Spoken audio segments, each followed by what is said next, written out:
that لو أن لابن آدم واديا من ذهب أحب أن يكون له واديان. Rasulullah sallallahu alaihi wasallam has made it very clear in the hadith that you and I, we all have been created with the love of this dunya. We all love to have more and more. And no matter how much we have today, we feel like we don't have enough, and we always try to acquire more and more. If I have one business, I want two. If I have one store, I want two.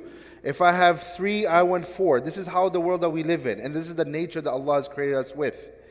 And no matter how much we have, we always are going to feel like I don't have enough and I'm poor. I'm poor compared to others, and we look at others who have more than us and we compare ourselves to them and we say that I am poor, I'm not rich. Rather than looking at people who don't have, we compare ourselves to others. Rasulullah sallallahu alaihi wasallam, one time he asked Abu Dharr radiyallahu anh, that Abu Dharr, what do you think about a person who has so much of this dunya? Would you call that person rich? And he says, yes, indeed, O Rasulullah sallallahu alaihi wasallam, Ya Rasulullah. And then he says that what would you say about a person who doesn't have anything of this dunya and he has very less of this dunya? Would you say that he is poor? And he, Abu Dharr radiyallahu anhu, he says, indeed, Ya Rasulullah sallallahu alaihi wasallam. Now this not happened one time. In the hadith of the Prophet ﷺ, he mentioned this 3 times. Basically, he asked Abu Dharr the same question 3 times to make sure that Abu Dharr, he understands what he's saying, because what the Prophet ﷺ is about to deliver and what he's about to share with Abu Dharr radiyallahu anh, he can keep that in mind. And then he says, Abu Dharr, this is the wrong definition. This is the wrong way to look at richness, and this is the wrong way to look at poverty. Then Rasulullah sallallahu alaihi wasallam, he says, Al-ghina fil qalb, wal-faqr fil qalb. He says that it's not about how much you have in your hand. It's not about how much you have in your bank balances. It's not how many properties and assets you have. But richness in poverty comes down to the heart. If a person, then the Prophet ﷺ says, a person who has ghina, a person who has riches in the heart, no matter what this situation of the world is, they're always going to be content. When COVID first hit, wallahi, you would see the situation and the affairs of everyone. Oh my God, we're going to lose our jobs, we're going to lose our homes, we're not going to have anything to eat. There was panic. Wallahi, there was sheer panic in the air. People's jobs were slashed, people's paychecks were slashed, and there was pandemonium in the air. And at that time, you have some certain people that if Allah subhanahu wa ta'ala gave them ghina in their qalb, if Allah put richness in their heart, they knew that no matter what the situation is, Allah will take care of me. Allah is my sole provider and Allah will look after me. If Allah has looked after me so far, then why is it that Allah will not look after me after this? They knew that Allah subhanahu wa ta'ala will look after their affairs. And then Rasulullah sallallahu alaihi wasallam says to Abu Dharr radiyallahu anh, that a person who has poverty in their heart, a person who has poverty in their heart, no matter how much they have of his dunya, they're going to feel like they have nothing. And subhanAllah, we see the same situation, that people who have so much, I mean, think about it. If Allah is the one who has provided me till today, what guarantee, is there anything that I know, or Allah has sent to me a message that I will not take care of you going forward? We have to always keep in mind that when it comes to richness, and when it comes to poverty, brothers and sisters, it's not about how much we have, it comes down to the heart. And this is why Rasulullah sallallahu alaihi wasallam, in order to earn this richness in the heart, Rasulullah sallallahu alaihi wasallam, he mentions that Allah subhanahu wa ta'ala said, meaning that this is a hadith qudsi, meaning that this is Allah saying something through the tongue of Rasulullah sallallahu alaihi wasallam, that he says that, O my slaves, this is Allah subhanahu wa ta'ala addressing us. O my slaves, tafarragh, that take time out of your busy schedule. The word tafarragh means that make yourself free for some time. It doesn't have to be the entire time. You have 24 hours. You have so many, you have so many responsibilities. But take time out of that busy schedule.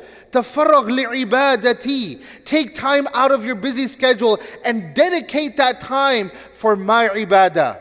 Allah is saying that take out time for my ibadah. And what will Allah subhanahu wa ta'ala give in return? He says, أَمْلَأُ صَدَرَكَ غِنًى. I will fill your chest. I will fill your heart with ghina. I will make sure that you feel internally rich. وَأَسُدُّ فَقَرَكَ. And I will stop and I will prevent poverty from getting to you. This is Allah subhanahu wa ta'ala saying, so that we have absolutely no doubts that here He could have said this through the words of the Prophet sallallahu alaihi wasallam. The Prophet alayhi salam could have told us this, but Allah subhanahu wa ta'ala wants us to understand that how important it is for us to take out time, that when we keep on running after this dunya, and then Allah subhanahu wa ta'ala says in the next part of this hadith Qudsi, وَإِلَّا تَفْعَلْ.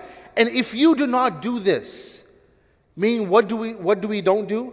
If we don't take out time from our busy schedules and give it to Allah subhanahu wa ta'ala, the standard that we have to do, the bare minimum that we have to do, if I'm not willing to take out time out of my busy schedule for Allah subhanahu wa ta'ala, then Allah subhanahu wa ta'ala says that I will fill your heart with poverty.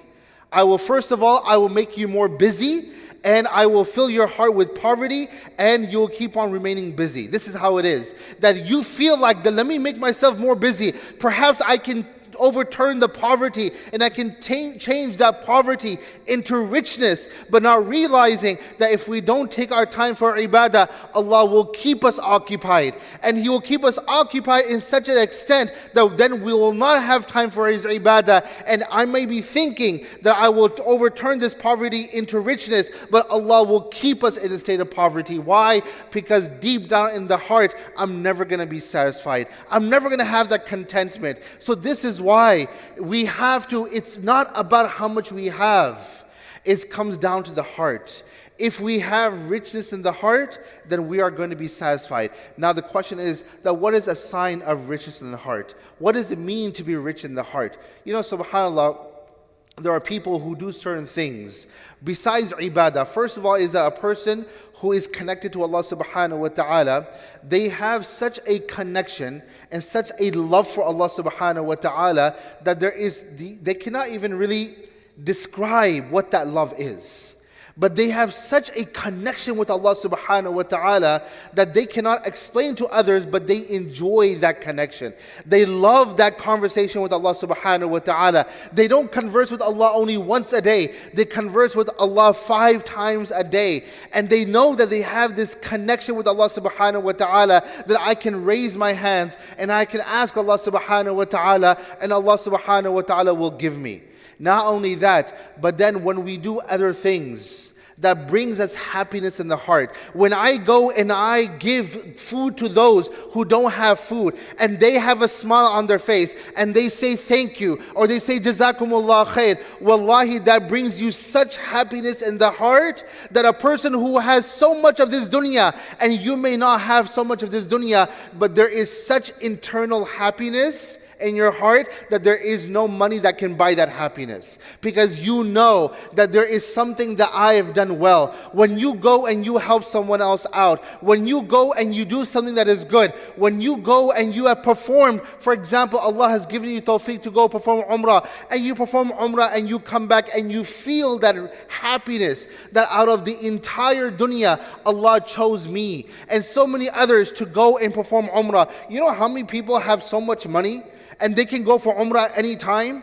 They can go for hajj at any time, yet they have not gone for umrah for so many years. They have been deprived from going and visiting the city of Rasulullah sallallahu alaihi wasallam. They have been deprived from going and seeing the house of Allah subhanahu wa ta'ala. But when a person has been given tawfiq by Allah subhanahu wa ta'ala, and you see these beautiful things, then you feel that richness in the heart, that Allah gave me something that Allah did not give others. That is that richness that the sunnah is talking about. So this is why, brothers and sisters, it's not about how much we have.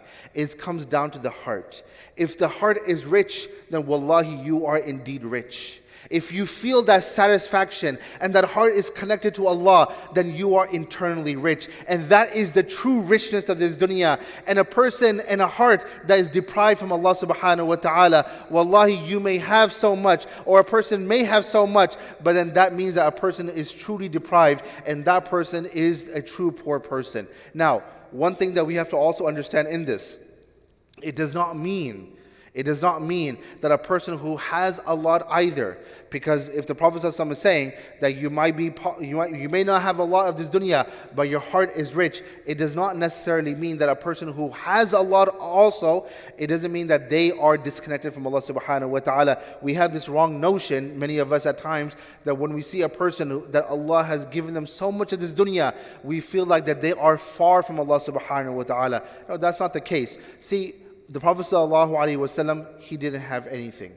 On the other hand, you had Sahaba who had so much. Abdurrahman bin Auf radiallahu anh, he had so much.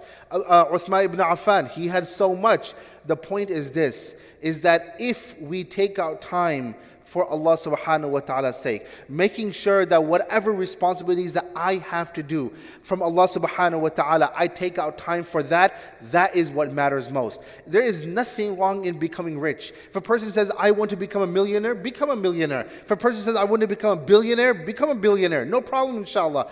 But at the same time, we see that the world that we live in today, the current world that we live in today, you see that many people, for the sake of money, for the sake of richness, in the name of richness, they're willing to give up whatever they can of their deen. They're willing to cheat others. They're willing to deprive themselves from the ibadah of Allah subhanahu wa ta'ala. They're willing to do whatever it takes to make sure that from a bank balance perspective, I am rich.